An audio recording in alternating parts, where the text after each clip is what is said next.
Ciao a tutti amiche e amici di YouTube, io sono Angela e vi do il benvenuto su Exoteric World.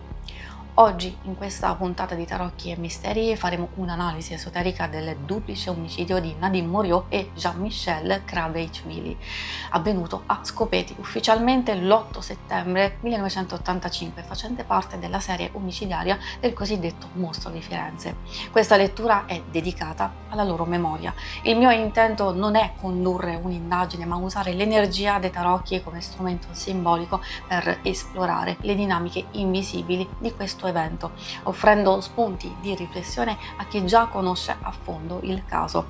Spero che gli esperti e gli appassionati possano trovare in queste carte una prospettiva diversa. Se siete curiosi di scoprire cosa rivelerà il velo e volete sostenere questo lavoro di ricerca spirituale, potete farlo iscrivendovi o abbonandovi al canale. Fin da ora vi ringrazio se l'avete già fatto o se considerate farlo. Adesso entriamo subito nel cuore del mistero con il nostro primo capitolo, la trama invisibile, dove i tarocchi cercheranno di far luce sul legame energetico tra le vittime e il presunto colpevole.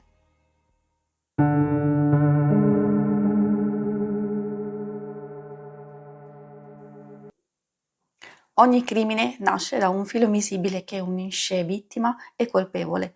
Non sempre è amore, non sempre è odio. A volte è un patto silenzioso, un eco di ferite antiche, un gioco di specchi dove nessuno è davvero innocente. In questa lettura i tarocchi ci guideranno nel cuore della relazione nascosta, là dove tutto è cominciato.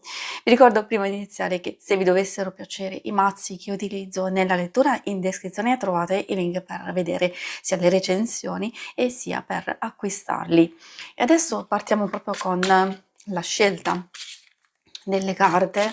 Ovviamente quello che andiamo ad analizzare è una trama invisibile, è una relazione intesa ovviamente come connessione, come nel legame energetico, perché maggiormente in questo caso non possiamo parlare obiettivamente di una vera e propria relazione, visto che si tratta di due poveri ragazzi, di Nadine e di Jean-Michel, francesi in visita, in vacanza. Allora, vediamo questa connessione. Partiamo proprio con il passato, con il legame energetico, poi troviamo la lezione ignorata, la visione a parte delle vittime e poi la visione del colpevole. Allora, vediamo cosa vogliono dirci gli arcani. Come prima indicazione troviamo l'asso di spade. L'asso di spade spesso ci parla di un inizio in questo caso legato alle spade, sappiamo benissimo essere legato all'aria, all'elemento aria, alla logica, alla razionalità ed essendo un'occasione che giunge a noi e in questo caso, ahimè, purtroppo al colpevole, vuol dire che è stata un'occasione comunque di un qualcosa che è cercato, di un qualcosa che può essere anche premeditato, dove infatti l'asso è quell'energia 1 appunto di opportunità, di circostanza e di occasione. E ci sottolinea ancora il fatto proprio di volontà, di chiarezza, quasi di lucidità, che ovviamente nasce sempre da un dolore, da un conflitto, dal voler addirittura, perché è anche associato come elemento alla comunicazione, al voler dire qualcosa, comunicare attraverso questo gesto.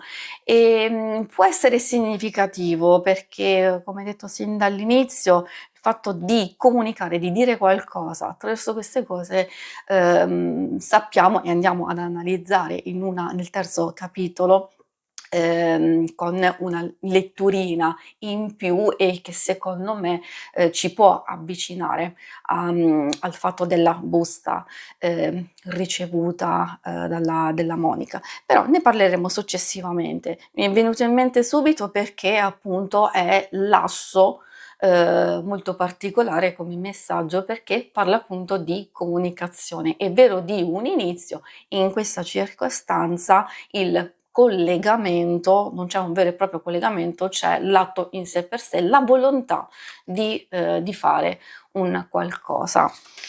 Poi troviamo il 2. Il 2 di bastoni è spesso associato sempre a qualcosa di conflittuale, visto che rappresenta come 2 la dualità. La rivalità, ecco, questa forse ci dà maggior senso della rivalità, di una conflittualità, di un qualcosa che comunque, visto, se potete notare la carta, è una carta di attesa, è una carta di osservazione, di valutazione, quindi di visione e controllo sulle proprie aspettative. Interessante questa perché vuol dire come legame energetico che effettivamente ha a che fare con, riallacciandomi a quello che ho detto prima, con la premeditazione, quantomeno l'idea proprio di compiere, di arrivare a fare una determinata cosa e quindi cercata e purtroppo accaduta, diciamo, in questo caso, quindi proprio aver trovato l'occasione giusta.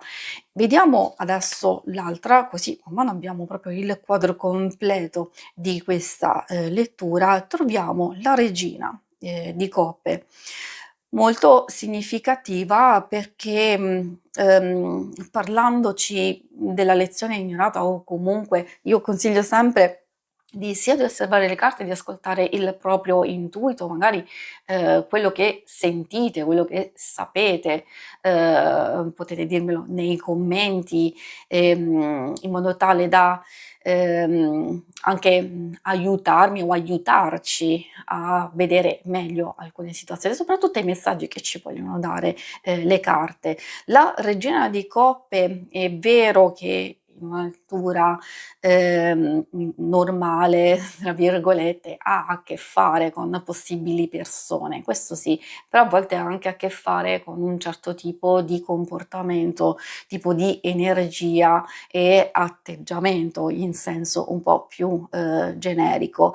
Ecco, questo secondo me ha a che fare un po' la parte interiore del colpevole che può avere una specie di dipendenza emotiva e che quindi può commettere, può fare purtroppo quello che ha fatto per una specie di dolore che è represso o di dolore che prova nella vita, diciamo, reale, "normale", tra virgolette, sua. E quindi prende la sua accezione negativa di sentirsi vittima, di sentirsi non compreso, non capito, però è ovvio che il punto centrale è proprio la relazione con il femminile, con la donna, appunto, e lo vediamo in questo caso.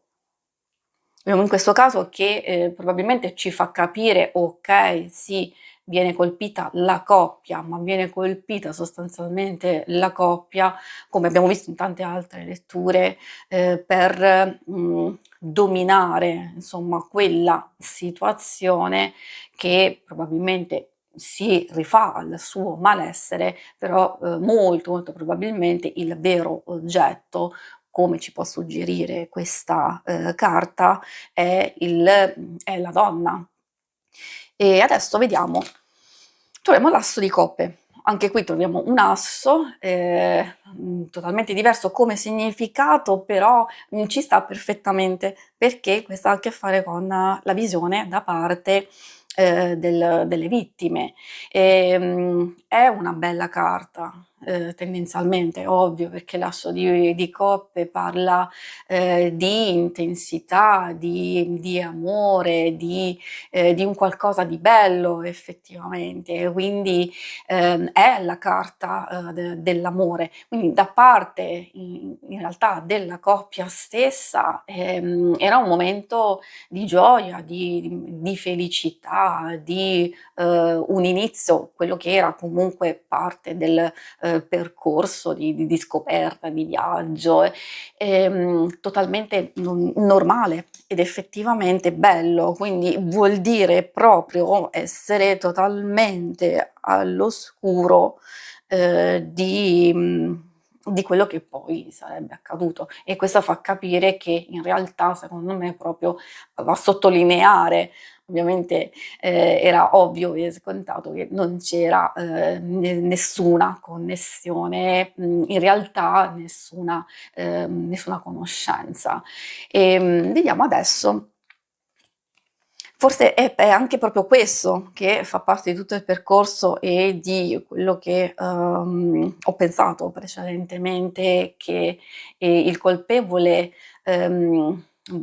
combatte proprio questa cosa, cioè si avventa contro l'amore stesso o contro la coppia effettivamente, però insomma potremmo aprirci a varie interpretazioni. E infine troviamo la papessa. Ecco, questa è nella circostanza di questo duplice omicidio, la visione dalla parte del colpevole.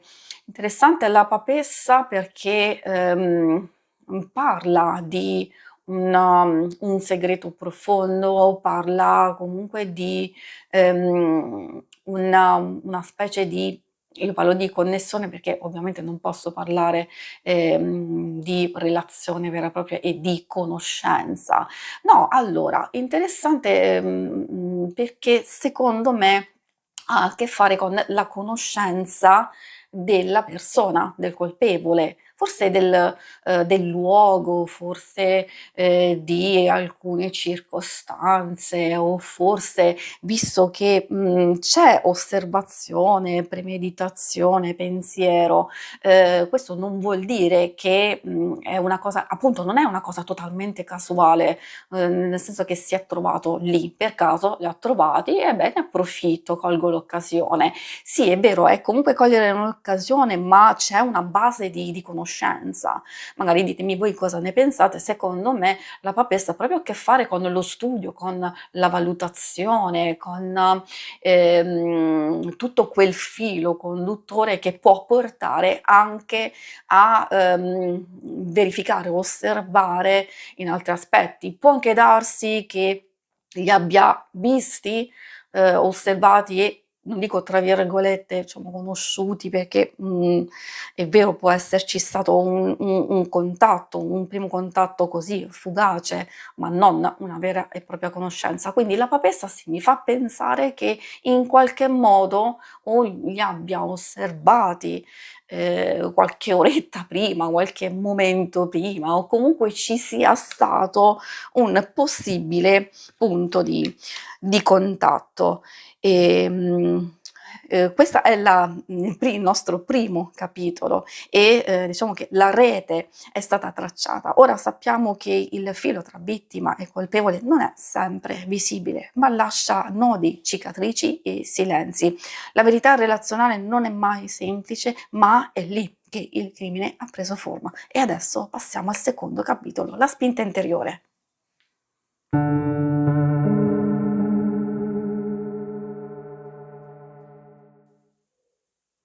Dietro ogni gesto estremo si cela una spinta interiore, un desiderio, una paura, una ferita che brucia troppo per restare in silenzio. Il movente non è solo un fatto, è un'emozione che ha superato il limite, e in questa stesa interroghiamo l'anima del colpevole cercando la scintilla che ha acceso l'incendio. Andiamo a scegliere le nostre carte. questa lettura e dalle carte che usciranno possiamo capire appunto la spinta, una, una parte del momento, delle emozioni, dei desideri, delle ossessioni, un qualcosa appunto di nascosto e che troviamo nel pensiero, nell'anima del colpevole. Quindi andiamo a cercare di capire la ferita originaria, l'emozione dominante e l'obiettivo inconscio. Allora vediamo che cosa vogliono dirci. Come prima carta troviamo la ferita originaria, che in questo caso abbiamo il re di denari. Cosa vuole dirci? Dico spesso che le carte di corte è vero che possono fare riferimento a una persona nello specifico, oppure al tipo di comportamento o atteggiamento che si ha in un certo frangente. Il re di denari spesso si riferisce comunque a al potere, al potere non solo economico, proprio di esercitare il proprio potere.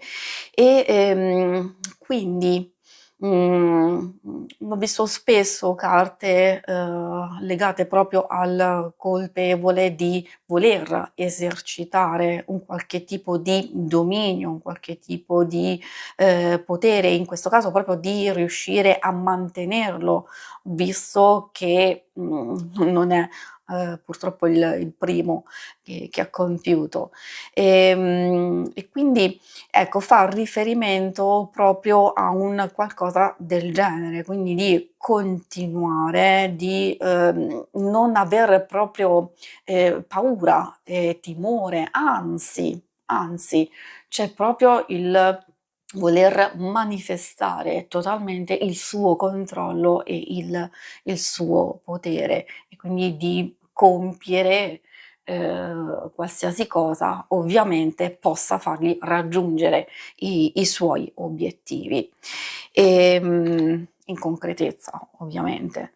Quindi non ci sono assolutamente dubbi. Poi è vero, può anche avere a che fare con tante altre circostanze, visto la sicurezza che può avere in questo momento, può dare anche l'opportunità di essere talmente pieno di sé, proprio per non essere stato scoperto, proprio perché vuole continuare, diciamo, a manifestare questa sua sicurezza. Ecco, mi dà proprio questa impressione il re di denari, quindi un suo atteggiamento. Poi troviamo la carta della forza. Una carta, direi coinvolgente per certi aspetti. Io poi, consiglio e vi invito comunque di vedere, diciamo, le carte, le stesse emozioni che vi danno, o anche se avete una vostra conoscenza. A volte basta semplicemente l'intuito, lasciarci trascinare, o comunque anche ascoltare, se non conoscete i significati, alcuni che vi posso dire io. La forza è, come vi dicevo, coinvolgente, perché in queste circostanze il suo significato prende un'accezione di azione fatta per liberarsi della sua debolezza, quindi appunto di manifestare sicurezza, e quindi di cogliere quell'impulso che è irrefrenabile. Probabilmente non riesce a fermarsi, non riesce a non fare determinate cose. Poi è vero che potrebbe essere anche, visto che come significato suo ci porta a dire che può esserci un cambiamento, però essendo l'ultimo può parlare proprio di compiere un controllo su se stesso e sulle proprie azioni. Almeno dalle cose che si vedono adesso, che sono uscite, in realtà non vedo, poi vedremo successivamente, io non vedo quell'intenzione di voler fare un qualcosa per l'ultima volta. Al momento si vede da queste carte una persona che è nel pieno della sua sicurezza, che anziché magari con la carta della forza andare a dominare quegli istinti più bassi, più beceri purtroppo, ne li sfrutta, li libera, li tira fuori e appunto compie questi atti. Infine troviamo il 9 di spade, significativo perché essendo una carta di dolore, di sofferenza, di incubi, di paure, di ansia, di a volte può essere anche di senso di colpa, ma, non credo che, sia il suo caso, forse può avere quel barlume, ma, non credo proprio. Riguarda secondo me forse di più un voler, liberare, un voler, affrontare a modo suo, purtroppo in questo modo, un pensiero ossessivo, un tormento, una paura sua, diciamo, personale. Forse è proprio per questo che pensa di trovare forza e sicurezza tirando fuori l'animale, la bestia. Sì, effettivamente sì, ci sono proprio carte molto forti in questo senso.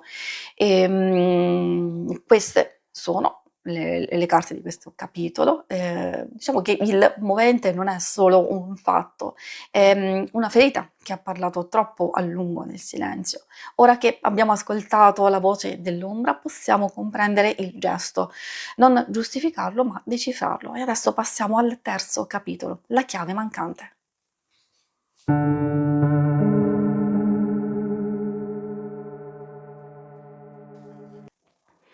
Ogni mistero ha una crepa, un dettaglio dimenticato, un oggetto fuori posto, una verità che nessuno ha voluto vedere.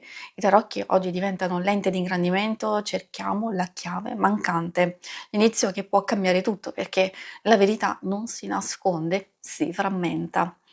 In questo capitolo della chiave mancante continuerò con una piccola aggiunta, un appendice che riguarda la ricezione della busta alla dottoressa Silvia Della Monica. Adesso partiamo proprio con il cogliere degli indizi, degli elementi nascosti di un qualcosa che potrebbe portare alla soluzione o a comprendere meglio alcune cose. Vediamo cosa manca, chi lo nasconde, dove cercare e poi cosa può rivelarlo. Allora, vediamo un po' cosa vogliono dirci. Allora, partiamo proprio con la prima carta. Che cosa manca, che cosa sfugge effettivamente. Qui troviamo il 10 di spade. Spero possiate vederla bene questa carta.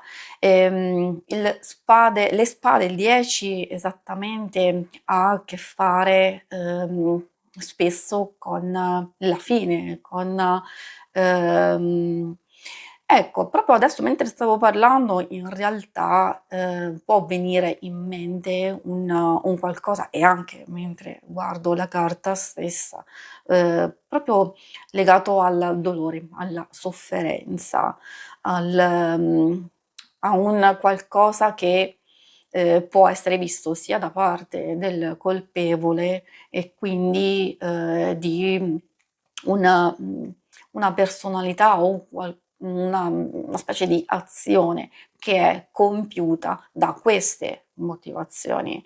Quindi, da un atto, proprio per porre fine, liberarsi, anzi forse l'abbiamo visto precedentemente, quel richiamo alla liberazione, al tirare fuori, e ahimè, compiendo degli atti mostruosi, proprio per liberarsi, proprio per tirare fuori un forte tormento, e quindi, per non soccombere a questo dolore e questa sofferenza, in qualche modo vede una liberazione in questo senso. Quindi, non c'è un'azione secondo me compiuta proprio per vendetta, ma c'è proprio un qualcosa non di personale, di strettamente personale nei confronti di queste persone e in questa circostanza proprio, di, Nadine e Jean-Michel, ma c'è un qualcosa, di suo, di strettamente interiore.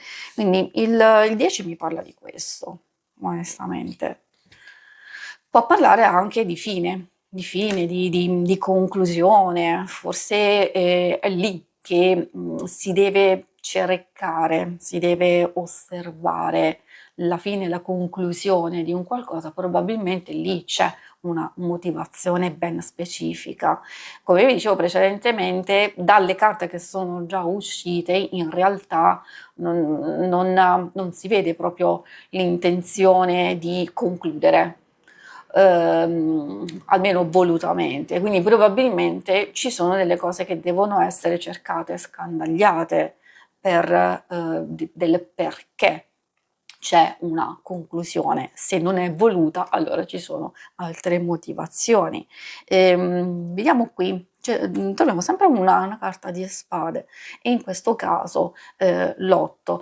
Ecco, spesso associata alla prigionia, all'essere bloccati, appunto, l'essere bloccati. E quindi è vero che può riferirsi sia alle sensazioni, alle emozioni, ai pensieri, a un qualcosa del momento, quindi di quello che noi dell'evento che noi stiamo analizzando, però può anche riferirsi ad altre circostanze. Magari io dicendo il significato, voi, potete intuitivamente, avere, diciamo sentire altri significati, altri collegamenti. Come vi dicevo, l'8 di spade è proprio, la prigionia mentale o comunque il blocco o una sensazione di non aver, altre alternative, un senso di, impotenza, di sentirsi, in trappola, di non vedere altre soluzioni e quindi può avere a che fare, come vi dicevo, proprio il sentirsi di non avere altri sfoghi, non avere altre cose, quindi di vedere in quello che compie, l'unica soluzione possibile, oppure può riferirsi ad altre circostanze che, possono portare alla conclusione della serie omicidiaria perché bloccato da circostanze esterne non volute dalla sua, volontà. E adesso andiamo a vedere l'altro messaggio. Troviamo il 4. Il 4 di denari. Ehm, può essere un indizio di, dove cercare, in che modo, capire, insomma, comprendere alcune carte e alcune situazioni, appunto nello specifico, spesso è legata questa carta al possesso anche alla, chiusura, al possesso, ma anche a una persona che esercita un certo tipo di potere e di controllo e quindi in qualche modo può costringere, può tener fermo una persona o determinate azioni. Molto interessante anche questo, molto, molto, molto interessante. Adesso vediamo quest'ultima carta, prima di procedere alla lettura extra, il 5 di bastoni. Ecco, questa è il conflitto, è la sfida. Ecco, allora, perfetta secondo me proprio per aprirci alla lettura extra, perché parla proprio di competizione, di entrare in competizione, di entrare in sfida. E infatti non a caso l'appendice che andrò a fare si chiama proprio il guanto di sfida. E come vi dicevo, può avere vari aspetti, il conflitto, il prendersi una vittoria o dire espressamente ho vinto, sto vincendo, quindi sono il più forte. Anche questa mi richiama come significato alcune carte che sono uscite, tipo la forza, cioè sono forte, sono imprendibile. E questa, essendo è vero una carta di conflittualità, però secondo me si avvicina tantissimo al significato anche di vittoria, di supremazia, fatto ovviamente con la violenza, con appunto la massima violenza. Ci sta anche come introduzione. Adesso, come vi ho anticipato, lascio parlare le carte liberamente, però ovviamente le indirizzo verso una domanda ben precisa, e cioè quale motivazione c'è dietro al gesto appunto di aver mandato questa busta alla dottoressa Silvia Della Monica. Vediamo.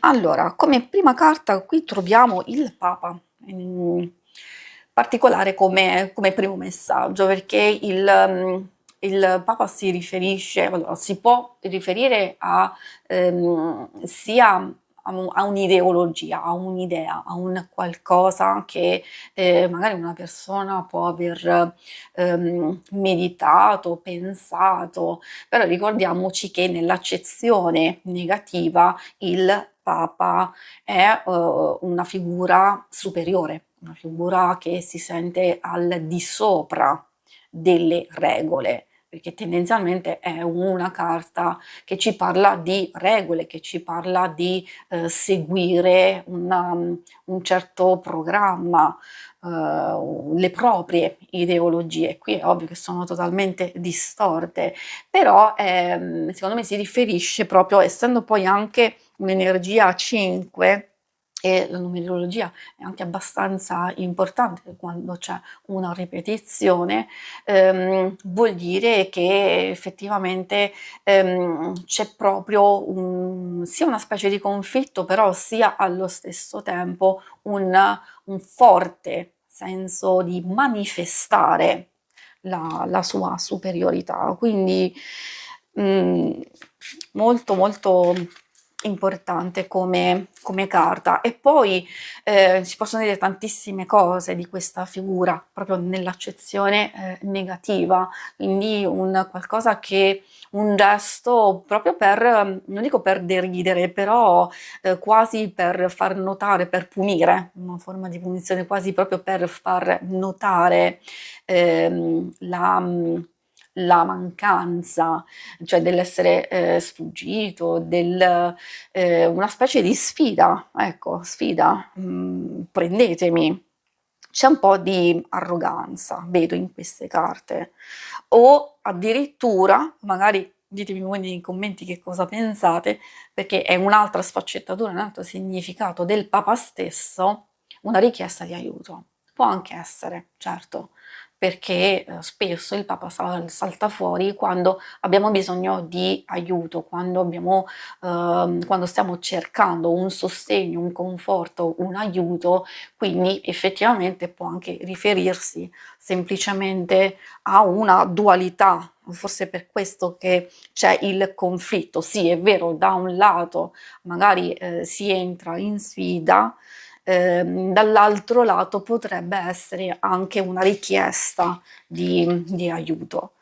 L'altra è la carta degli amanti, quindi una carta conseguenziale in questo caso.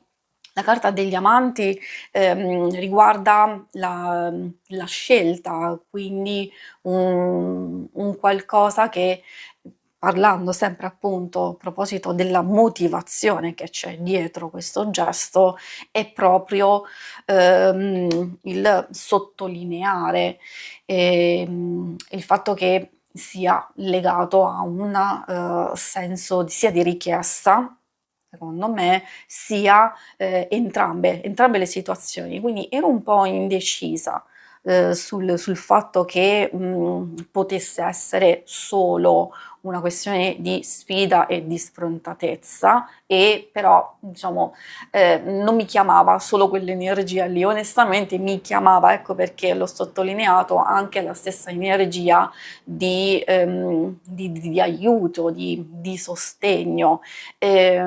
Però il fatto che appunto sia uscita, ecco perché ho pensato anche a questa circostanza, e a sottolineare tutto questo può esserci anche il significato della carta degli amanti, quindi il sostegno, l'aiuto può provenire proprio dalla comprensione che forse si vuole guarire da un'ossessione, da un qualcosa che ormai ha raggiunto un certo culmine, in un certo senso, tra virgolette. Adesso vediamo l'ultimo messaggio, troviamo il 4 di bastoni. In questo caso il 4 ci può parlare di preparazione, quindi sia il messaggio ovviamente può essere stato preparato con cura, ben sistemato, dico tra virgolette in questo modo, perché molto molto interessante. Poi magari vi invito sempre a commentare, a dirmi cosa ne pensate, e molto interessante perché io penso anche al suo significato in senso generico, non solo nell'accezione negativa o in un certo tipo di lettura. Parla proprio anche del voler uscire da una situazione opprimente, probabilmente avverte o sa effettivamente di un cambiamento in corso, e poi ha a che fare con la preparazione, quindi come vi dicevo si vede che è un qualcosa di preparato, e poi di voler essere partecipe a un qualcosa, e quindi essere determinante, e secondo me si riallaccia proprio al fatto, sia allo stesso tempo soprattutto della sfida, lo stuzzicare, sia allo stesso tempo anche di fare una richiesta specifica. Interessante, interessante. E adesso abbiamo concluso questo capitolo, e direi che ogni indizio ha parlato, ogni dettaglio ha sussurrato, scusate, qualcosa, e forse la chiave era sotto gli occhi di tutti, forse era nascosta nel cuore di chi non ha mai parlato, ma ora la porta della verità è socchiusa. E adesso passiamo al quarto ed ultimo capitolo, la figura celata.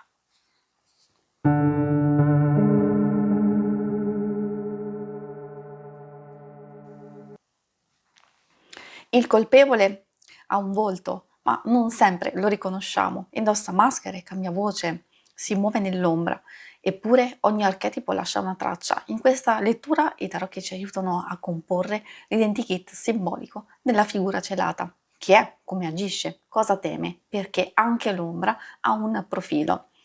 E adesso andiamo ad estrarre le nostre carte. Aggiungiamo un tassello in più all'identikit, alla personalità, anche le modalità operative.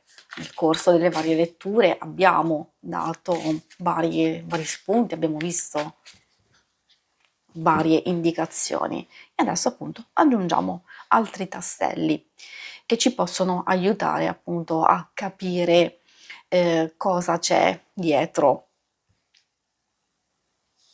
Come prima carta troviamo il controllo, la manipolazione, la rete sociale,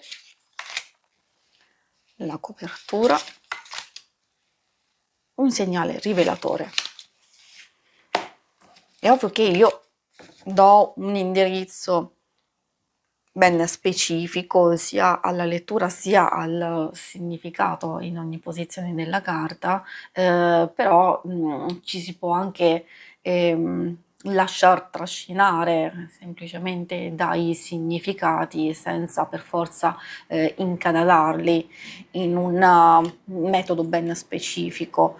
È giusto per capire e indirizzare anche la lettura in un certo modo e in questo caso come prima carta ci può parlare del potere o di un qualcosa strettamente importante. Essendo proprio la carta della morte, può avere a che fare proprio con una modalità o una persona che non si fa scrupoli effettivamente, e non si fa scrupoli, vede la morte come un semplice passaggio, una semplice transizione, una liberazione o una rinascita per se stesso. Infatti questa secondo me si collega ad altri spunti che abbiamo visto nel corso di questa lettura e nelle altre. Interessante effettivamente perché la morte ha anche a che fare con un passaggio determinante nella propria vita, nella propria esistenza, perché si collega alla fine, al cambiamento drastico e alla fine di qualche situazione, di un qualcosa. Interessante, quindi vuol dire che già partiamo con un indizio proprio di passaggio. Io dico sempre che effettivamente andando ad indagare sia l'interiorità, sia un qualcosa che può riferirsi anche a quello che sta vivendo la persona, e la morte può indicare un passaggio determinante, che può essere un evento suo, diciamo, della propria vita, legato proprio alla morte? Perché no? Perché no? Non lo posso escludere, in realtà non lo posso escludere, è ovvio che non posso essere certa, però può essere legato alla propria morte, oppure di qualcuno intorno, o semplicemente essere vista come pensiero suo, come vi dicevo precedentemente, a una persona che effettivamente non si fa tanti scrupoli e che vede in un certo tipo di azioni semplicemente una sua liberazione e una sua rinascita.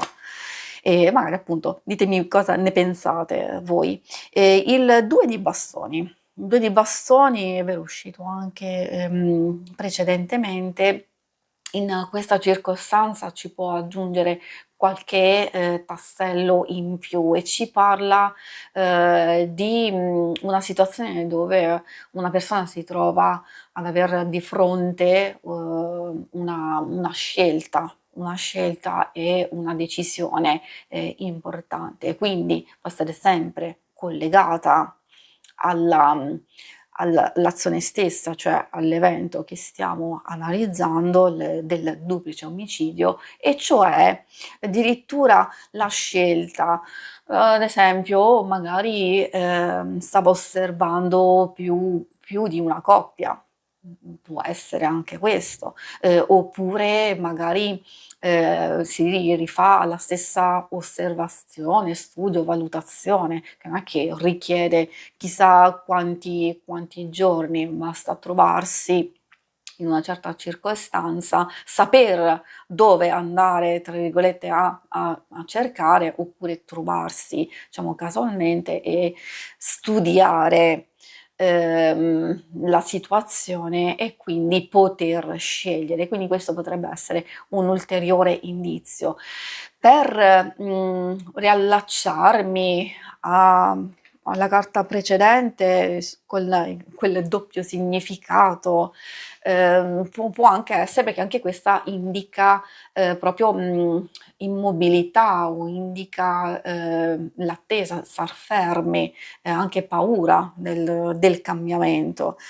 Quindi, non so, si può aprire a varie interpretazioni. Abbiamo la ripetizione di un 2, in questo caso il 2 di spade. Graficamente a me piace molto come rappresentazione del 2 di spade.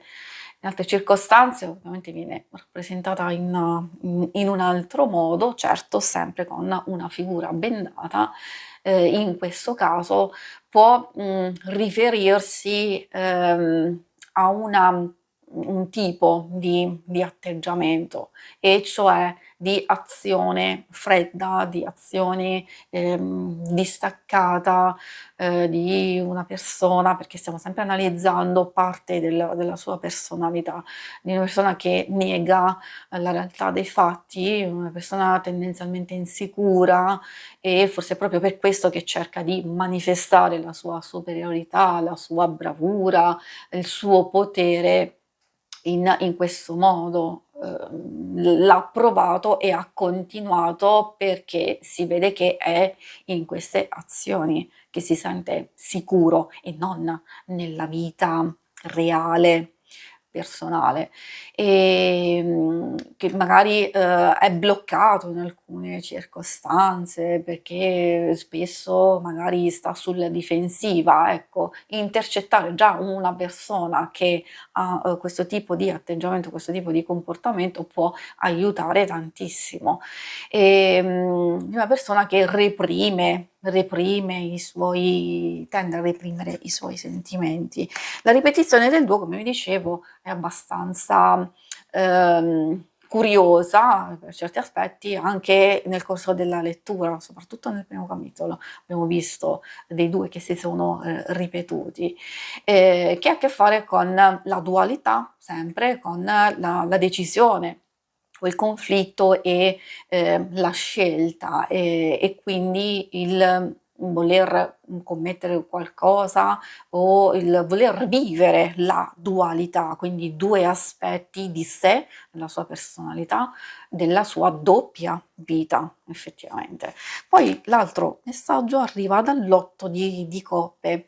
In questo caso, diciamo, se non sbaglio, ovviamente devo andare a controllare, però, sono sicura che qualche altra volta è uscita, l'8 di coppe, o quantomeno un significato del genere, e cioè di, abbandono, perché l'8 di coppe ci porta proprio a questo significato, di una persona che comunque, si può sentire delusa, abbandonata, tradita, e che quindi, un certo tipo di azioni, è quasi, tra virgolette, "vendicative", sempre per punire, non in questo caso queste persone specifiche, ma proprio per, vendicarsi di un atto iniziale, proprio per punire, ehm, chi l'ha lasciato, chi l'ha abbandonato in senso generico, quindi di vendicarsi di quella figura e ripetere, diciamo, questa specie di vendetta che, come vi dicevo, appunto sottolineo il fatto non ha nulla a che fare. Loro sono purtroppo uno strumento di questa vendetta. Molto significativa questa carta, e niente, particolare. Anche questa si riallaccia al fatto di pur essendo una carta di coppe, però che si rifà alle emozioni, ai sentimenti, però essendo una carta dove c'è, distacco, allontanamento, appunto parla di, persona fredda e distaccata, o anche di una persona che comunque cerca altri, tipi di emozioni proprio per sostenere meglio una sua vita personale che forse non è così tanto soddisfacente. Quindi ecco che si allontana, ecco la doppia vita, si allontana da quella vita per star tra virgolette meglio in certe situazioni, ahimè, e poi diciamo ritornare. Troviamo come ultima carta il 7 di spade, molto particolare come carta perché spesso si riferisce a un tipo di atteggiamento molto scaltro, furtivo, spesso associato a un ladro, no? Secondo me è proprio il tipo di comportamento, qualcuno che appunto agisce con scaltrezza, certo, ma in modo nascosto, furtivo, una persona che usa l'inganno per raggiungere appunto i suoi scopi. Forse ecco un ulteriore messaggio su parte del suo essere, della sua personalità, una persona evasiva, comunque astuta e intelligente, strategica, adattabile, sicuramente falsa e ingannevole. E direi che possiamo chiudere qui questa parte, diciamo, della lettura. Diciamo che il volto è ancora nell'ombra, ma l'archetipo ha parlato. Il colpevole non è solo chi ha agito, ma chi ha incarnato un ruolo, una ferita, una maschera, e in questa stessa maschera ha cominciato a cadere. Se volete vedere le altre puntate che compongono questa playlist, cliccate su questa schermata. Abbiamo esplorato una storia frammentata, ascoltando il silenzio delle vittime e interpretando segni nascosti. L'indagine è diventata un atto di ascolto profondo, dove ogni crimine rivela simboli e messaggi da decifrare. I tarocchi non giudicano, aprono visioni che illuminano ciò che prima sfuggiva. Il mistero non è risolto, ma è stato onorato. Grazie, alla prossima.